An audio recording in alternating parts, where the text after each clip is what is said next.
in the end, I was able to witness just how difficult it was selling this type of solution. Because if, in some sense, this promises machine learning saving people's time, what that says to the organization is there's some future benefit. You're going to pay me money now, and I'm going to give you some future benefit. At some point in the future, I'll save you time. It was still a very difficult value proposition.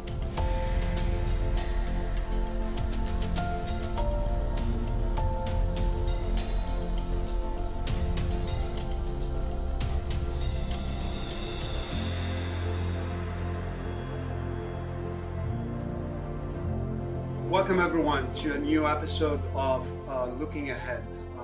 As we always say, cloud infrastructure, change how we work and operate software applications. And with that power, we had also an increased complexity.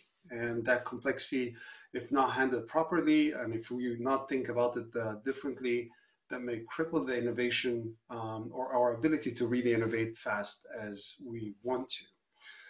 In this episode, we will discuss, how adding some intelligence to the software production pipeline in general, and specifically for digital production, can significantly improve that part of software lifecycle. I have with me here Nick today. Hi, Nick. Nice having you. Hey, Mohammed. Great to be here. Thank you. All right. Thank you. Nick, actually, from reading your bio, you have an interesting story that brought you to Seattle. You said that you wanted to do, you did your master's in computer science. This is how you came into Seattle? Yeah, actually, it started with a startup. I came from Tacoma, where I was doing my undergraduate, to Seattle proper via a startup, Isilon, here in the Seattle area, which was a success story. Went public in 2010, got acquired. Went public in 2006, got acquired in 2010. So yeah, that was a fantastic ride, and now I love this place. You can't get me away from Seattle. Nice. Seattle. I think Seattle summers with climate change are getting longer and longer, so that's hopefully an advantage for us here. That's right. All right, cool. I mean, one of the major things that also I came to know you through is Astu, right? You're the founder and CEO of Astu Corp, which is a startup that leverages machine learning to optimize large-scale computing infrastructure. And I think, from that you've transitioned to another role with Maca Autonomous Robotic Systems, right? Yeah, So Atsu was a startup. It was my first entrepreneurial solo journey. So it was a great adventure. And I'm really excited to talk about a lot of the things I learned, here with you today. But we were focused on essentially improving at first media production pipelines. That was sort of our initial market. And you can imagine, and we'll go through a lot of these details, but we were a hybrid cloud. So when you talked about sort of challenges with the cloud, slowing down innovation, in some sense, we were really at the forefront of attempting to leverage customer data, and in this case, operational data about their computing environment that sort of generated as the computing environment was executing. So, throwing off signals, learning those signals, and then helping them prevent sort of large scale issues, helping them plan for scaling. But that was an interesting challenge because we were largely running our infrastructure in the cloud, and a lot of their infrastructure was on-premise or perhaps sort of in both locations. And we had to get the data sort of out of their environment, process it in ours. And so lots and lots of challenges there. Ultimately, that startup was not successful, although we had some loyal and happy customers, for a variety of reasons, sort of some of them being early to market and sort of early with this challenge where these large scale enterprise companies are not really in a position where they're ready to give that kind of operational data. The financial sector, for example, was a big challenge in being able to get that data in any kind of automated fashion and work with the teams to generate real results. So ultimately, yeah, I had to move on to that, but I couldn't escape machine learning, which I think is just, one of the most game-changing technologies we have coming to fruition now. And so now I'm with the autonomous robotics company, which is another story for a different meeting. Oh, nice. Okay, cool. Can't wait to hear about your story with your startup and your perspective about AI. So let's take one step back and maybe let's start thinking about, or if you don't mind, laying the ground and just telling me your perspective about the state of the cloud infrastructure. What kind of opportunities do you see that yet to be realized? What kind of bottlenecks and challenges that we may go through as a result of that massive change happening in how we develop and run and operate software? And maybe from that, we'll take it as a segue into what you see as next, or how the AI maybe can be used in that space. Yeah, I mean, the cloud is pretty awesome, from a sort of coming from a large scale systems company where we built infrastructure that we then sold into on-premise environments and sort of, doing that for over a decade, starting a company where I could essentially have all my team have access to beefy infrastructure, sort of scale up, scale down, essentially have anything at our disposal. I mean, it's sort of the cloud and combined with open source. I think open source doesn't get enough credit for its part in this disruption, but those two tools, allow a company with not a lot of resources to really do a lot of interesting stuff. And I think so as a new development environment where essentially you are in a situation where you're going to scale. And for us, we had free credits from Amazon and free credits from Google. So sort of financially, it's really easy to go and get started in that means, but it gives the developers a tremendous amount of freedom. Now, where we saw challenges was in some sense the customer's use of the cloud. So the enterprise use of the cloud tended to be very segmented. Like they had sort of new applications that in some sense were either, sort of large scale web applications, which was not really the space that we were, not part of their production pipelines, per se. Or they had a lot of infrastructure that kind of looked like non-cloud infrastructure that either they were running like in the cloud, but really they're just using virtual machines, or they were largely running it on-prem. And so it was really interesting to see that sort of dichotomy in their infrastructure. And that's one thing the cloud sort of hasn't really made easy for folks easily transitioning. And so it's one thing if you're writing a net new application, it's another thing sort of trying to transition sort of these big workflows. They just don't move as easily into an environment where they need to have data locality combined with access to scalable compute. Got it. So that's maybe at the level of organizations and how they're going to move their compute and data around, which is definitely a valid concern for many, or especially large enterprises. If we maybe dig deeper a bit on the team dynamics, how we write the software, how we operate it, and so on, what is your observation from that perspective? Yeah, again, I think the cloud is really getting to a spot where it is super efficient for engineers to produce code and to build sort of these large scale software pipelines. It was pretty exciting to see that, sort of small teams being able to accomplish a lot. Sort of in the, Atsu's journey was really sort of middle of 2017 until sort of the pandemic hit, if you will. And so during that period, like we wrote a bunch of tooling for ourselves that we saw later on was concurrently being developed in the open source environment. And so sort of as a developer, you have a lot of resources. Now, that being said, there's also sort of a huge explosion, a Cambrian explosion, if you will, in like test automation and test infrastructure. And sort of when you move into not only software development, but learning, machine learning environments where you have to train models and test models, those processes start to look a lot like software engineering processes. Essentially, what you get is an explosion of potentially results and sort of where are the things, why is my unit test failing here, or why is my integration test failing? So I think that we were not nearly at the size where we were starting to experience challenges that our customers were experiencing around their development environments because they were not yet, in the cloud per se. But we could see that at some point we would want to start to apply our own technology to our software engineering environment to help us understand sort of hard to find issues.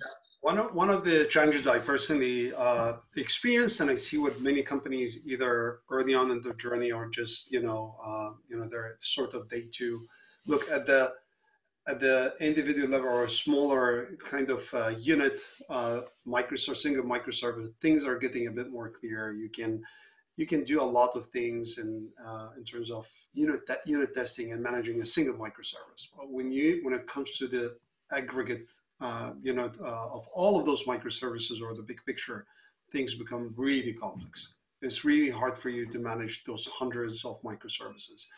And a company, a small size company can be, can reach easily tens or hundreds of microservices, let alone big enterprises. Now, when it comes to all of that, now it's really complex. Even when you fully adopt the infrastructure as code, the way that I think about it, infrastructure as code actually is, pretty much like writing regular software. You accumulate legacy, you introduce bugs with every single line of code that you add, and then you get into so many complexities. Now, there are way more components that are interacting with each other every day than before, and that actually just adds a lot of weight on the developer's shoulders and DevOps shoulders, and that makes it really hard for many companies to manage.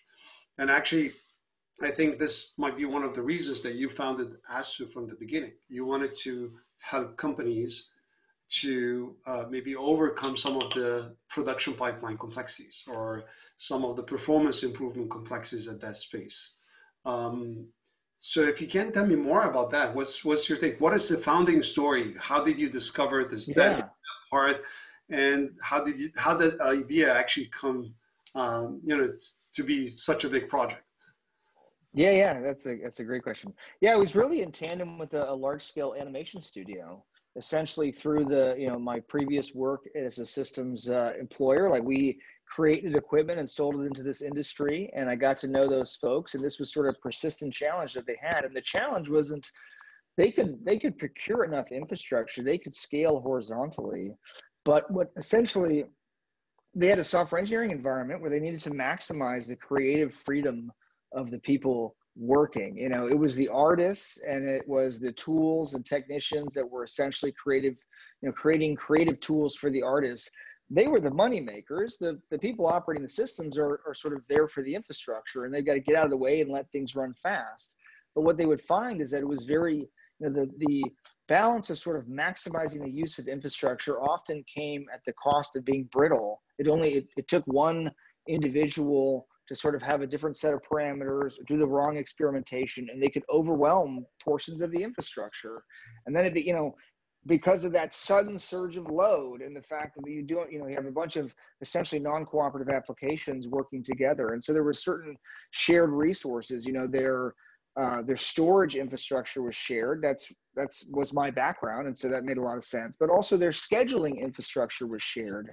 And so those two, and that was sort of backed by databases. And so those two pieces of sort of shared technology were a constant source of challenges for them, despite spending, tens of millions of dollars on infrastructure. And again, it was because as the team would do more and more, which they want them to do, they get more infrastructure, they can go faster. Then it takes only, another bit of application boost to suddenly hit the barrier and create trouble for everyone that's sort of in that pipeline. So sort of in tandem with that very tangible use case, we set out to say, hey, there's a bunch of signals that are being generated by this infrastructure.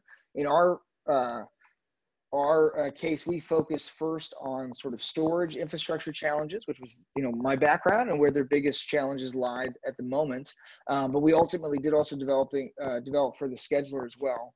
But we essentially use latency signals. And so for every operation that was going on inside the environment, based on which application was executing it, associated with which distributed job it was executing, we could see latency information about storage. And so essentially we trained models to see what was the typical behavior. And with that, we were able to automatically detect, hey, this job is exhibiting behaviors that are causing sort of repercussions to the system and that are not normal, and you should go check it out. And so essentially what that did was that it dramatically reduced the time that it would take for them to diagnose and ultimately resolve these kinds of issues. In the past, it would primarily be ephemeral. Some hotspot would emerge, folks would be disrupted, things would fail, they would get things back online. They really wouldn't be able to sort of understand or solve what that ephemeral challenge was. Post our Atsu being in the environment, they actually were given sort of, machine learning driven alerts that said, here's your problem. They were then able to remedy that by shutting down the job preserving the, no impact to the other folks, and then going to the sort of the originators of that job, whether it was a sort of a creative decision, as in they were doing a lot of complex things in the scene and that was creating complexity, or it was a tool decision, as in they had made some changes in software and that was creating some sort of additional runtime change. But ultimately they could go back to the people that knew how to analyze and fix the problem while minimizing the disruption to the grid. So in that sense, it was a terrific success, using machine learning to understand their system environment, associating with application sort of, metadata, if you will, training models such that you can learn the behavior of that application relative to these system signals, as in what do we think the latency for these different kinds of operations should be. And ultimately, through that, we could build anomaly detection models that could dramatically speed up their time to resolution. Yeah. That's pretty cool. Now, let's take it step by step, because I'm interested in, for you as an entrepreneur and, one of the, idea creators, what kind of challenges did you have at the beginning to get, your first customer to believe in the idea and deploy your model? Machine learning is something that we all think, right, that machine learning can help us. But when it comes to selling something to customers, there might be some challenges, right? Some developers might be skeptical, or operations guys might be skeptical, or maybe higher level in that organization might be, or maybe not. I would love to hear your experience about that. Just selling the idea until you got them, to buy it and try it. Absolutely. Yeah. I mean, my experience was in some sense unique, but also that may have been, given me a different point of view. My first customer was very committed to solving, like they had spent years on these types of challenges. They were only able to scale in terms of hiring more people, and that was a big challenge for them in general. And they were also very time bound. They have a workflow that they had schedules they had to hit. Because of that, they were very engaged. And so they sort of came on as a early paying customer from almost the beginning. I essentially went and spent time. So first of all, it took a while. I developed a relationship with them, in my previous job. So I had sort of this into the people. I then got their permission to go and spend a month in their environment, sort of learning about this problem space and iterating on a potential solution. So over a period of sort of years, this occurred, but it got to the point where the software was getting the data that would be necessary to make the decisions. And that alone was a big step up for them. And so they felt committed that they were going to go forward with this. I should go forward. They would go forward. So sort of the company was founded almost with them in tow as an early first customer. They signed the PO before I raised any additional capital, for example. But that being said, it was sort of much, much harder from there. The second customer was an affiliate of the first customer, so came along relatively easy, sort of based on word of mouth. And that in some ways made me think that this was a lot easier than it turned out to be. The third potential customer, that took essentially was an 18-month sales cycle. And so, I can talk specifically sort of the challenges that I saw where they were excited about the idea.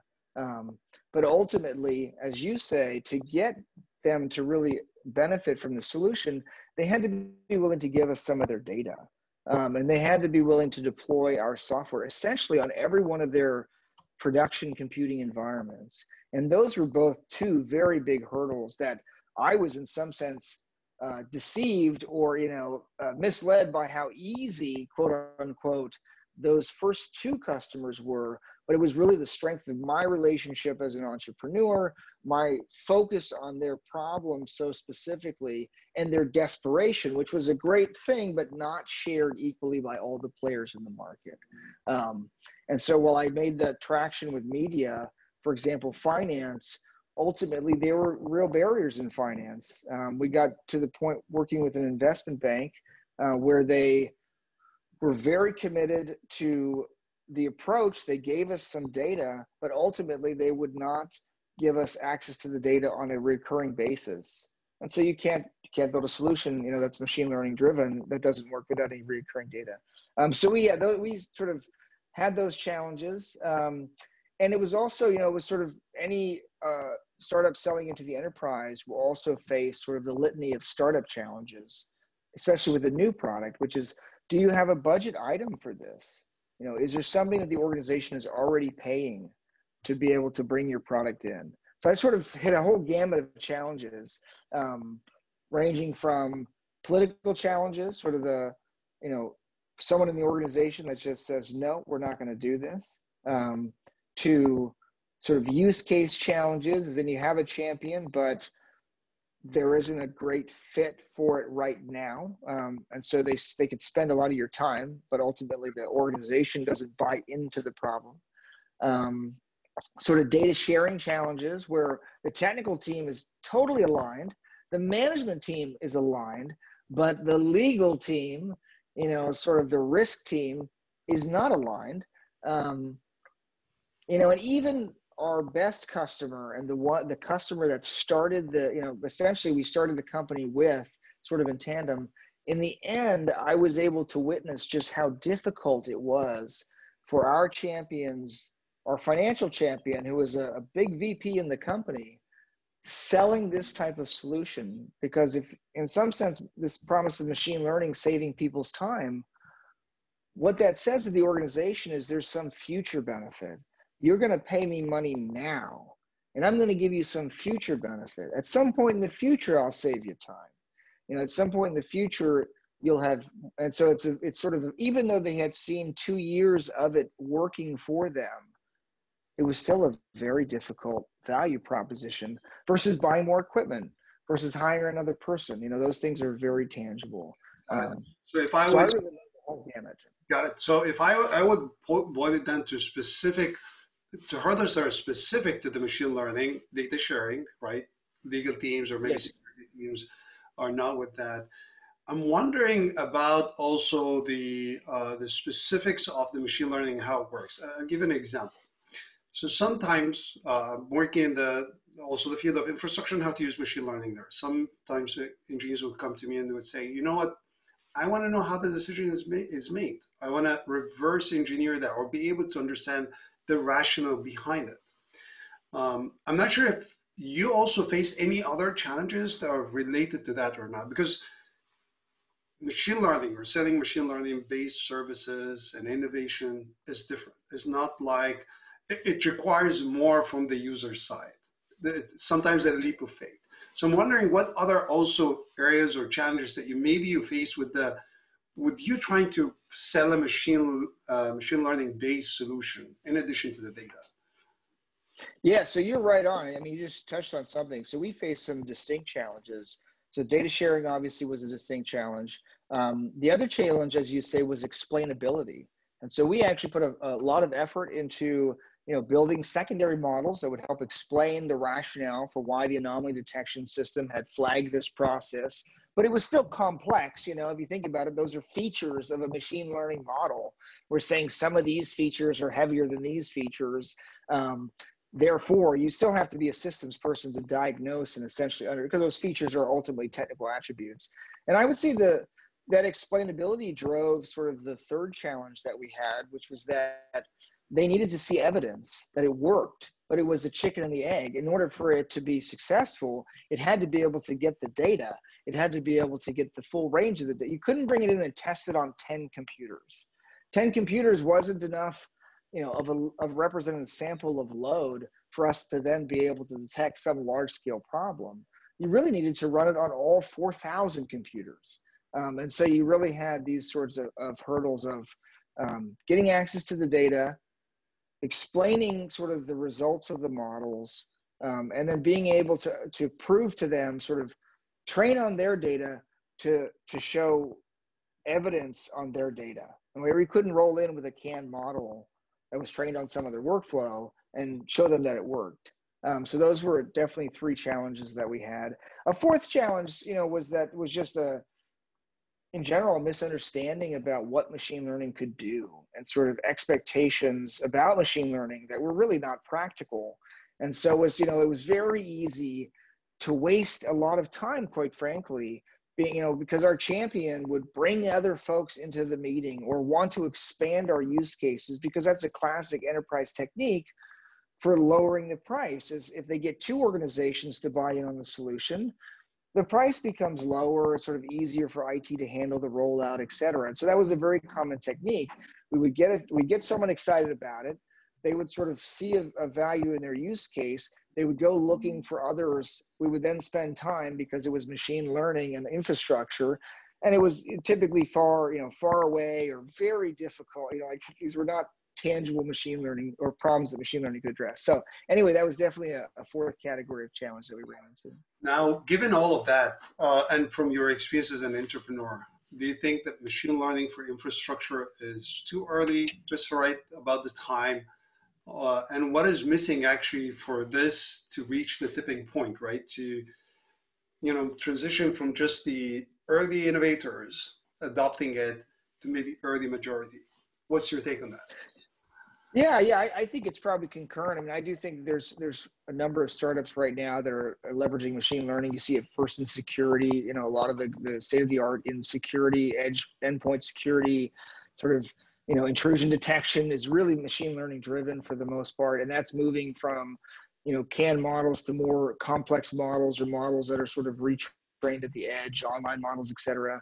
That's pretty exciting. I think you see, some things happening in the machine learning space, like whether there are startups that are using machine learning to essentially optimize machine learning models by, trying them out in a bunch of different configurations. We're seeing that we're using machine learning to detect sort of variances in the statistical profile of the data that's being trained versus the data that's being inferred to help detect problems in the machine learning pipeline. So in some sense, I think we are seeing evidence that machine learning for infrastructure will happen, and it's happening essentially by the folks that are handling large-scale machine learning challenges right now, because they are the ones that are already signal-driven and sort of can easily take a machine learning scaling infrastructure engineer and have them sort of focus on a slightly different part of the problem and help detect infrastructure challenges with their machine learning. I think for areas that we played, which in some sense was using infrastructure to help using machine learning to help more traditional pieces of infrastructure, I don't know. I think that those are really hard challenges in the sense that it's crossing two different worlds, and it's got data locality challenges, it's got infrastructure, sort of software challenges, it has political challenges.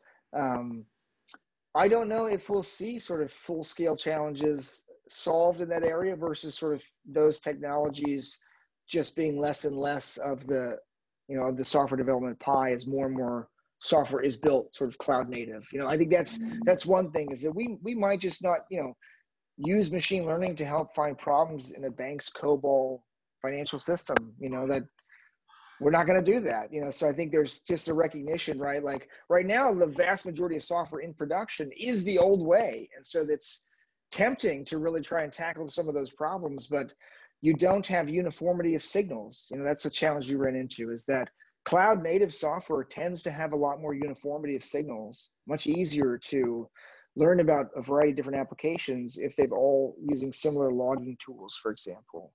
Yep. Before you're cloud native, there's such a wide variety. So yeah, you have those kinds of sort of natural challenges. Yeah, I think you're spot on. In terms of that, there are definitely those challenges, but there are certain technologies and practices that need to converge in a certain way to open up the door for more AI. And I think you mentioned cloud native more than once, and cloud native Kubernetes, and just unifying how we deploy software, how we run it, how we configure it, secure it, etc. Regardless of the programming languages and maybe the framework that you use to build your microservices inside those containers, then in that case, with that uniformity, maybe you can build something that would optimize some parts there. And actually, speaking of that, what is the lowest hanging fruit in this area? From writing code all the way to operating or running software in the cloud, which of part or stage of that pipeline you think AI can help really quickly to realize some value that is not possible right now with the current tools? Oh, that's a great question. I mean, again, I think that there's a room for a ton of innovation and assistant with machine learning pipelines, and sometimes like ML ops is going to be sort of ML driven under the hood, which is pretty exciting. I think you're definitely seeing things in the software engineering practice where more machine learning methods are being used around sort of code, automated code verification or automated sort of security incident discovery, trying to predict when you might have security incidents, so you're going to see sort of traditional code analysis. There's machine learning attempts. I don't know, it's low hanging fruit. So I don't know if I can answer that question, precisely per se. But I would say like other things that we see is a lot of the source code annotation tools, lookup tools. They're adding sort of more machine learning driven just to learn the developer's behavior, learn which things the developer is accessing more often, surface sort of ready hints. Those are all, they're machine learning, they're machine driven models, sort of popularity models, or, these sort of different collaborative filters, et cetera. So I do think there's tons of low hanging fruit when you think about large scale system test or large scale code repositories. To me, those are like easy, common challenges that you see folks having. Got it. To your point, however, there's definitely a need to have uniform tools or uniform signals to effectively solve those challenges. And why do you think it's the lowest hanging fruit? Is there some change or some sort of a trend that you're seeing right now? It could be in technology, it could be in how we write code, or maybe, just a new generation of developers that are coming up within the few years that would make this easy. Well, I think honestly, it's largely cloud. I mean, like even editors have sort of a cloud component where they can ship off some source code to the cloud to do some little machine learning prediction and bring it back, right? So cloud just means that these tools are accessible to anybody instead of requiring you to have an NVIDIA GPU, installed in your desktop. And so I do think that significantly changes the game, but also open source. I mean, open source makes it so easy for someone to start to tackle a problem. You have a computer vision problem, OpenCV is amazing. You want to do some machine learning, scikit-learn is amazing. And even though at some point, if you're really innovating on the edge, maybe you've got to do your own sort of innovative development in those areas. But in general, those tools are going to take you so far. So I think the combination of cloud and open source it has dramatically shifted the pace of innovation that is possible, and people are still figuring that out. We're still figuring out that we really can build so much with the tools that are available. All right. Okay. Let's take it at the individual level. Now, for me as an engineer, DevOps made me, more in control. I can manage, the cycle end to end. I can do things maybe faster. Let me just also ask you the same question. What's in it for me when I start using ML, right? What exactly is going to improve in my daily life as a developer? Not necessarily writing, machine learning myself. I'm using it, right, to improve. Right. Moving faster is something I would say for businesses, but I want to feel as an engineer, feel better in general, right, about my job when I use machine learning. How is that possible? Does machine learning provide any of value at that level, some kind of the individual level from your perspective? Yeah, I mean, I sort of touched on, to me, essentially like the three things you're doing as a developer. In some sense, you're looking up references, right? Stack Overflow, the web. You, as a developer, you're constantly sort of looking up source material. Machine learning can help those results come to you faster and easier and be more context relevant to what you're doing. So that's some way as a developer, you would sort of feel that personally. You'd get information faster. The second area I talked about was sort of code, assisting you as a code editor. I mean, every developer I know, is very focused on getting to be the best at their tool, their editor, whether it's, knowing where it's customizing their menus or, getting all the shortcut keys down, or they're massively into customization and being able to move around those source trees really, really quickly. And so machine learning, helping that process out, helping out sort of the completion as you're typing code, it's more intelligent, excuse me. It's more intelligent about what it's predicting you're going to, the code you're going to write, more intelligent about helping you, find references in the right place in the source tree, et cetera. Like that's going to help a developer. You're going to experience that, like tab complete developers love that, right? Source code highlighting and sort of the system learning how they write code, I think is going to be pretty powerful. And that third category, really sort of automation, test automation. That's the other place that, as a developer, there's obviously just a lot of hard work in writing unit tests and integration tests and making them work. But at some point, it's a bunch of code. You hit commit, you push it, and chug, things happen. And so having the machine sort of keep that running effectively, constantly helping you understand which tests are trending up over time, like perhaps even figuring out if there's enough good signals, like how well does the sort of code coverage correspond with the test coverage, in the sense that are you starting to test things irrelevant, in an irrelevant way? Just as a note on that, I was talking to some folks sort of working at a large cloud provider doing lots of model development and talking about just how much compute cycles are wasted on a nightly basis, given that everybody's tests are running on everything all the time. So that's a big area that's ripe for improvement. So those three areas, like getting the information faster, letting me use, that information in my head to get the code out faster, and then keeping that test infrastructure sort of running at peak performance so that I don't have to wait. That's what I want as a developer. Yeah, well, I wish maybe one day I can just download into my head, some really smart algorithms or some smart way to just learn a programming language in 30 minutes and then boom, done. Well, right, yeah. Well, you never know. Sometimes you have to be wide in your imagination to really reach a state that's significantly better than what we have right now.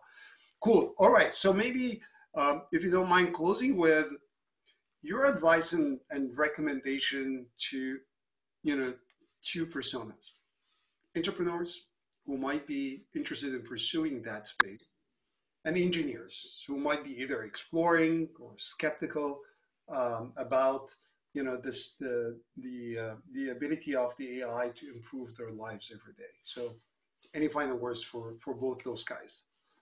Yeah, fantastic. Thanks for the opportunity to say that. I think for entrepreneurs, this is machine learning is obviously a very powerful tool in society today, and it's very hard to imagine you creating an innovative solution that doesn't have some use of machine learning at its core, whether it's sort of traditional machine learning techniques or whether it's deep learning. All of the other solutions have essentially been built in some way. So I think that it's very powerful. Tool to find a solution for a problem, but ultimately entrepreneurship comes down to the more basic challenges, which is making sure that you've identified a market that has a consistent demand, that you can provide a solution that is cost effective both in getting to that market but also in generating a return for the business, and that there's enough of a long-term capability here that you can start small and grow into it. The market is expanding, et cetera. So machine learning doesn't change any of those things, but machine learning is absolutely something that is probably going to be a needed tool to really be innovative. And so I would carry that right into any kind of engineer. As an engineer, you should know about machine learning. I mean, if you're not, you don't have to be a machine learning engineer as in you're building machine learning models, but you should be able to, in some sense, you should be able to execute somebody else's machine learning model. You should be able to understand some basic, is this model, how would I judge whether this model is executing well or not? I do think that every developer can essentially build some simple models. There's so many tutorials.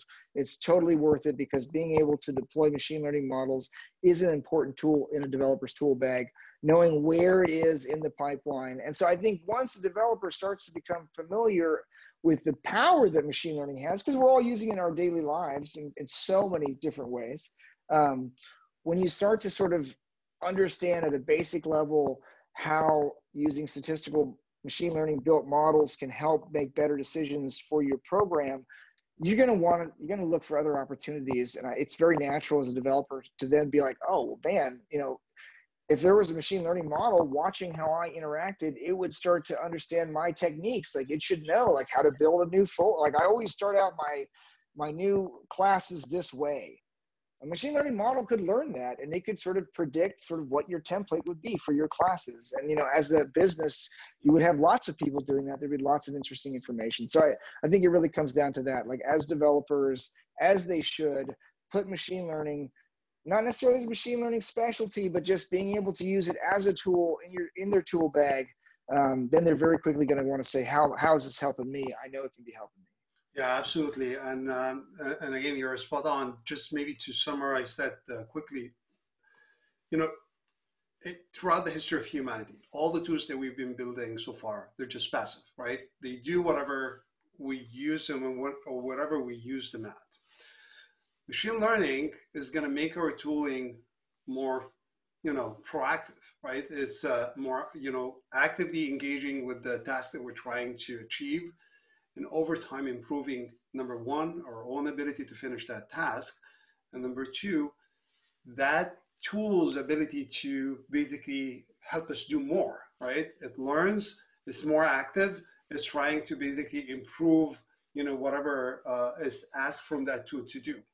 And that's a major shift that machine learning is introducing to any tool, not only in infrastructure and coding, everywhere else. And I'm just wondering, sometimes I just ask myself, developers are building tools and using machine learning almost everywhere right now. Image recognition, voice recognition, everything that's consumer facing. Yet we still need some focus and some energy to be spent where we enhance our own tools and our own systems. And these are actually the ones that we should start with. These are the systems that would build everything else, right? Everything depends on that, on software right now, right? As Ben Horowitz is saying, software is eating the world. Well, yeah, that's correct. Now we need to make those tools that are building software and operating software active so that we accelerate everything else with it. So I hope we reach that state sometime soon. And as you said, developers should just start understanding what is machine learning, pretty much as they did that leap of faith from, everything in infrastructure is managed by admins, and they now manage it themselves. Now that's the next wave of innovation, in my point of view. People like you trying to really change the perception and some given concepts, and then hopefully over time, as we make, more and more of people like you make sense in that ecosystem, and then over time, hopefully things will be perceived differently about the use of the AI and coding in coding and writing, software and operating software on infrastructure, or whatever the next gen of infrastructure that we're going to run our software on top of. Well, cool. Well, thank you very much, Nick. That was definitely informative, enlightening to me. I learned personally a few interesting points from your experience. Thank you very much for sharing with us. Appreciate it. And I hope actually we can maybe chat in more detail about your current experience, or maybe your next adventure using machine learning anywhere in the software development lifecycle. Sounds fantastic, Mohammed. I really appreciate the time and the opportunity and the dialogue. Cool. Thank you very much, Nick. Hi everyone, thank you very much for watching. Appreciate your time. Wanted to share with you something quick. I'm working on an exciting new book about the use of the AI in software development and operations, which is going to come out by the end of the year. To make the book as powerful as we can, I'm interviewing industry experts to share their stories, give their experiences and advice. If you would like your story to be included in the book, please click on the link below. You can also sign up to get regular updates and an early version of the book when it's published. Thank you again for watching. I'll see you again in a new episode of Looking Ahead. If you like what you saw, please click on like and subscribe to the channel. I'll see you sometime soon.